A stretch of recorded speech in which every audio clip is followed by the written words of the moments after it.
Yes, reka twongere tubasuhuze mwese bakunzi ba business isobanutse, tubifuriza ibyiza byose aho muherereye hose ku isi, abumva ururimi rwacu rw'ikinyarwanda mwese, abari mu masaha y'igitondo mugira igitondo cyiza, bari ku manywa mugira amanywa meza, namwe bari nimugoroba cyangwa nijoro mugira umugoroba mwiza cyangwa se ijoro ryiza. Kuri mikoro ni Tite Kamanzi. Rero ni wa mwanya twahariye ikiganiro kijyanye na business, turakibanda kuri business ya P Network. Uyu mwanya rero tugiye kuganira kuki? Mu minota mike tugiye kuganira ku kijyanye n'agaciro ka P Network.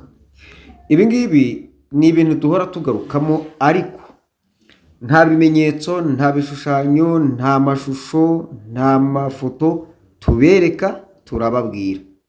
Ibi tubabwira ni ibintu buri wese ashobora kumva abishatse gukora, kugerageza. Ni ibintu biriho, ntabwo ari ibintu biri aho ngaho gusa. Ndagira ngo nifashishe urugero rumwe rwonyine, hanyuma buri wese akuremo icyo yumva. Buri gihugu kigira ikintu bita itegeko nshinga. Ni itegeko riyobora igihugu rishingiweho n'andi mategeko yose, cyangwa se rishingirwaho n'andi mategeko yose. Iri tegeko nshinga ririndwa kandi rigashyirwa mu bikorwa n'umukuru w'igihugu cyangwa se umukuru wa guverinoma. Akaba ari perezida akenshi, umwami se cyangwa se minisitiri w'intebe, cyangwa se ubundi buryo politiki y'icyo gihugu cyangwa se ako gace yahisemo gukoresha. Ni muri ubwo buryo nagira ngo mbigereranye n'uyu mushinga wacu wa P Network, neza ugereranywa n'igihugu. Nayo rero igira itegeko nshinga, ari ryo ryitwa white paper. Umukuru wa guverinoma cyangwa w'uwo mushinga ni head of technology, kandi nk'uko umuyobozi agira umwungiriza, na P Network niko imeze, ifite head of technology, head of product. Umukuru rero w'iyi guverinoma cyangwa se w'uyu mushinga ni Dr. Nicholas Kokaris, ari nawe wayishinze. Hanyuma akagira ukuriye ibicuruzwa cyangwa se ibikorwa, head of product, ariwe mudamu we, ariwe Dr. Cheng Diao Fan. Rero nk'uko nari mbabwiye, igihugu kigira abaturage, na P Network nayo igira aba pioneers cyangwa se aba users cyangwa se aba miners. Hanyuma igihugu kikagira ikindi kintu twakwita umuco. Muri P Network ni icyo twita guidelines cyangwa se amabwiriza ngenderwaho, umurongo ngenderwaho. Ibi biremewe, ibi ntibyemewe, birakurikizwa, ibi ntibikurikizwa, ibintu nk'ibyo utujuje ibi, hari ibyo abayishe, bene nk'ibyo. Ibyo twageranye n'umuco iwacu. Hanyuma nanone tukagira icyo twita ubutaka. Buri gihugu cyose kigira ubutaka. Muri P Network dufite platform cyangwa se application. Ni ukuvuga ngo Pi browser niyo twagereranya nk'ubutaka bwa P Network, bw'umushinga wa P Network nyirizina. Hanyuma nanone ubutaka nabwo bugira ibintu biriho, ibintu bitandukanye: amazi, amashyamba, amatungo, ibiki. Izo ngizo ni za platforms cyangwa se ni ya mishinga myinshi cyane itandukanye ikorera muri P Network. Iyo winjiye muri Pi browser niho ugenda ukandikamo. Twamaze kubona ubushize twabonye imishinga irenga 100, ariko 70% imaze kuba ari imishinga yiteguye kuba yakora, ariko 30 iracyatunganywa, iri under review. Ni byinshi cyane twagereranya P Pi network ndetse no ku gihugu. Hanyuma igihugu kandi ntabwo twibagiwe yuko gifite ifaranga, ari naho ngira ngo dushinge hagati, ari naho ingingo yacu ishingiye y'uyu munsi. Buri gihugu kigira ifaranga cyangwa se cyo bita currency. Pi network ifite coin yitwa Pi coin, ariko ikaza ikajya mu cyo bita tokens. Buriya amafaranga y'igihugu, abaturage b'igihugu cyacu bashobora gukora umushinga cyangwa se igihugu gishobora gukora umushinga, noneho kigahamagarira abaturage gushoramo imari muri iyo mishinga, bakazana amafaranga yabo. Hari ifaranga ryemejwe mu gihugu, ifaranga ryacu ni Pi coin. Pi coin kandi kugira ngo turibone, nk'uko igihugu gifata iya mbere kigakora ifaranga kikarikwiza mu baturage, then abaturage bagatangira kuribyaza umusaruro bakajya bunguka, ni nako Pi network nayo yabikoze. Ifite ifaranga ryayo, turarimayininga, then rizajya ku isoko kugira ngo dutangire kuricuruza, kuriguramo ibintu no kuriguramo serivisi. Ni muri ubwo buryo rero ngira ngo twibande cyane ku giciro cya Pi network muri uyu mushinga nyine wa Pi network. Pi network imaze kuboneka cyangwa se iboneka tuyimayininze, n'ubu kandi turacyayimayininga, dushishikariza benshi gukomeza kumayininga, ababikora ndetse n'abatarabikora kuregistaringa kugira ngo bajye bamayininga. Igihe rero kirageze aho twahawe amezi 6 kuva ku itariki ya mbere y'ukwezi kwa 7, ukwa 8, ukwa 9, ukwa 10, ukwa 11, ukwa 12, ukwa 7, ukwa 8, ukwa 9, ukwa 10, ukwa 11, ukwa 12, amezi 6. Muri make ni iminsi igera ku 184, ariko reka twibarire 180. Iyi minsi ni iminsi umuntu registarinze ubu ngubu, ndetse reka twibarire amezi nibura 3, iminsi 30 ukube 3 cyangwa se twikubire 2, nta kibazo. Ku muntu wenda ubu ngubu batangira kumayininga ahweriye aho wumva iki kiganiro akabisuzugura, ariko igihe kikagira akamayininga cyangwa se akajya mayininga rimwe na rimwe bigahura n'amezi nibura 2, yaba mayininze nibura iminsi 60. Kandi muribuka yuko ubu ngubu turamayininga kuri Pi imwe ku isaha 0.004060, ari umuntu winjiriye ku muntu 0.61. Icyo gihe mu minsi nibyo ku isaha ni 0.0061 gukuba 24 ugakuba 30, hanyuma ugakuba 2, amezi 2, waba ufite Pi nibura 8 n'ibice hafi 9. Reka tuvuge yuko wakoze iyo bwabaga ufite Pi 10. Pi 10 ndagira ngo mbibutse yuko Pi igiciro cyayo twahisemo kwamamaza, gukoresha, gushyigikira, tukaba tunakiteguye ni $114,159 by'idolari Pi imwe. Ibi ngibi ntabwo ari inzozi, ndababwira impamvu, ari nacyo gitumye nzana iki kiganiro. Bivuze ngo uyu muntu wamayiniza amezi 2 kuri mining rate y'iki gihe, icyo gihe azaba afite amadolari nibura $3,141 n'amadolari 590 y'amanyamerika. Ahangaha nituyafata tukayavunja mu manyarwanda ku 1,300, uraza gusanga afite 1 2 3 miliyari 4 na miliyoni 84 n'ibihumbi 67. Ibi ngibi iyo tubishyize mu bibare, abantu benshi baraturika bagaseka, bose baratinyuka bagaseka, inkwenene bakaduha inkwenene, nta kundi byagenda, kandi tuzakomeza kubivuga kugeza igihe bibaye. Rero iyo ufashe umwanzuro wo guseka aho gufata umwanzuro wo gusesengura, ni cya gihe nanjye nzafata umwanzuro wo guseka igihe nawe uzaba wafashe umwanzuro wo gusuhererwa, kuko nta yandi mahitamo uzaba ufite. Uyu munsi ndababwiza ukuri, ntabwo ari ibintu biri hirya cyane. Buri muntu wese nafate telefoni ye ajye muri Google yandikemo, ni ibintu atari ibipapirano, yandikemo ngo the value of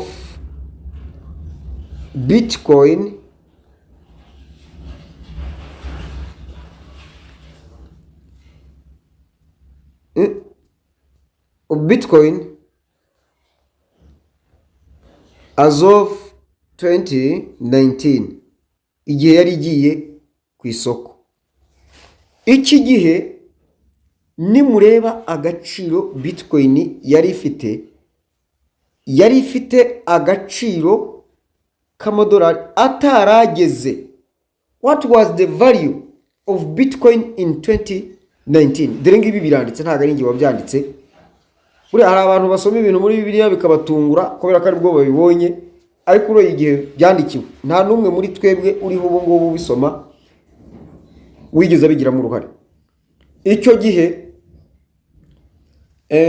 Bitcoin yari ku gaciro k'amafaranga k'amadolari atari ageze no ku ifaranga rimwe. Ariko uyu munsi uroye agaciro ka Bitcoin imwe mu manyarwanda uvunje ni miliyoni 77 cyangwa se 77. None ukibaza izi miliyoni 77 kuva mu bihumbi 2000, uyu munsi turi mu mwaka w'ibihumbi 2024, ariko icyo gihe Bitcoin yaduka hari mu mwaka w'ibihumbi 2019, mwaka w'ibihumbi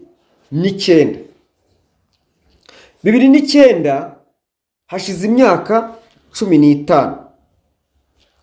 Namwe mu ndebere ibintu ndimo kubabwira, ndagira ngo buri wese abyiteho. Hari ibintu abantu bakerensa, iyo ubikeresheje nta kindi gikurikiraho usibye ari ikintu abanyarwanda bajya bavuga ngo urabicira inyeri kandi ari urukonda. Agaciro ka Bitcoin imwe mu madolari mu mwaka w'ibihumbi 2009 mu kwezi nibura kwa munani, mu kwezi kwa munani, kwezi nta kugaragaraho, ni 0.39 Bitcoin imwe. Namwe mubare ibi bintu 0.39. Icyo gihe Bitcoin idolari rimwe ryari ku manyarwanda, reka tubare ku gihumbi, ku madolari 1000, dukuba 1000, bivuze ngo nta n'ifaranga ku amafaranga 1000 ku idolari, nta n'ifaranga rimwe ryari ririmo mu bihumbi 2009. Uyu munsi turi mu bihumbi 2024, imyaka 15 iravunja miliyoni 77. Mu cyumweru gishize byari miliyoni 85. Uyu munsi barakubwira yuko payi izavunja amadolari 314,159 by'idolari. Umuntu agaseka kigaragura ibintu bigacika. Reka nicecekere, ariko reka nikomereza ingingo yanjye. Basi reka twikinira umukino, kuko n'abakina umukino ubugoryi barawukina bagakina ibintu bidashobora kwinjiza n'igiceri cy'icumi, ariko mu mutwe hagaruhuka. Reka tumere nk'abaruhura mu mutwe. Tugiye kureba ari naho dusoreza. Umuntu ufite payi, uzaba afite payi imwe azaba afite aya madolari 314,159 by'idolari. Kandi nuvunja mu manyarwanda ni 1,300 idolari rimwe. Ubwo uzaba ufite, nangaha muranseka, uzaba ufite nibura miliyoni 408 n'ibihumbi 406 n'amafaranga 700. tugiye gufata umushinga twabyazamo iyi payi imwe ku muntu wabimenye akamayininga akabona payi imwe bigahita bihwana, akavuga ati reka nshore utwo mbonye ntubyaze umusaruro, narahombye ndihanaguye, reka ntware utungutu payi imwe. Tugure izi modoka za picnic za hano, tuzigura Dubai ngira ngo hano mu Rwanda iwacu, imwe iri kuri miliyoni, reka tuyibarire 15, miliyoni 15, cyangwa se reka twibarire imodoka ya miliyoni 20. Noneho uzikoremo umushinga, cyangwa se genda bigure Kwasiteri o Karamawe. Kwasiteri tuyibarire miliyoni 85, miliyoni 85 n'imisoro byose byahwanye, miliyoni 85, uraza kuba ufitemo nibura Kwasiteri 5, nibura Kwasiteri 5 barenye, ariko urakora ku buryo uri bubonemo Kwasiteri nibura 5. Ese izi Kwasiteri 5, niba Kwasiteri imwe ku munsi uri bukora ibishoboka byose ikakwinjiriza ibihumbi, nibura ibihumbi 100 ku munsi, kandi zikaba ari 5 ku munsi, urajya ukorera ibihumbi 500. Oya o Karamawe, reka mbari ibihumbi 50 ikwinjiriza ku munsi Kwasiteri zawe 5, ni ibihumbi 250 n'umushoferi n'umukomvayeri n'umugenzi n'umusoro, buri kimwe cyose na resansi yavuyemo, ugasagura ibihumbi 50 bitagira icyo babikubazaho. Ubwo ku munsi urajya ukorera ibihumbi 250, mu minsi 30 yawe ni miliyoni 7.5. Hanyuma mu gihe cy'amezi 12 ni miliyoni 90. Bivuze ngo wariye, wanyoye, wasaguye aya ngaya, ukavuga uti nkoze itsinda rya Kwasiteri 5, ubwo ni payi imwe urimo gucuruza rwose. Umwaka umwe uzajya ushira ngura Kwasiteri, undi mwaka ushira ngura Kwasiteri, kandi nasaguye, undi mwaka ushira ngura Kwasiteri. Namwe mu ndebere, buri muntu wese ukora kuri iyo modoka yahembwe ibihumbi 50 ukabitsimba ukabibika, buri mwaka wajya ugura Kwasiteri buri mwaka, mu myaka yawe 10 nawe urumva igikorwa waba ukoze. Rero ndagira ngo mbwire abantu basuzugura payi bayisuzugure bitonze, kuko igihe cyayo kigiye kugera igahinyuza abantu, bakavuga amangambure, bakavuga ibyo bashaka, bakarira, bakapfuna, bakagira gute, bagapfa nabi, ariko abayimayininze bafite icyo babitse bakagira icyo bakuramo, nk'uko kuri Bitcoin byagenze. Ahasigaye agahu kagaharirwa umunyutsi. Ubu ndimo gukora ikiganiro imvura igwa, mwihangane nkisoreje ahangaha. Abwirwa benshi akumva beneyo, kandi kuyavuga siko kuyamara, ahubwo ijambo rimwe ku munyabwenge riba rihagije. Mwibuke ikiganiro nababwiyemo ngo muri irya jambo ryanditse muri be ngo wivomera amazi azagutunga mu gihe cyo kugotwa, azabe ahagije. Muntu uzaba ufite payi zidahagije uzarira nk'agahinja. Mukomeze mugubwe neza, ikiganiro nakagaruka. Murakoze cyane.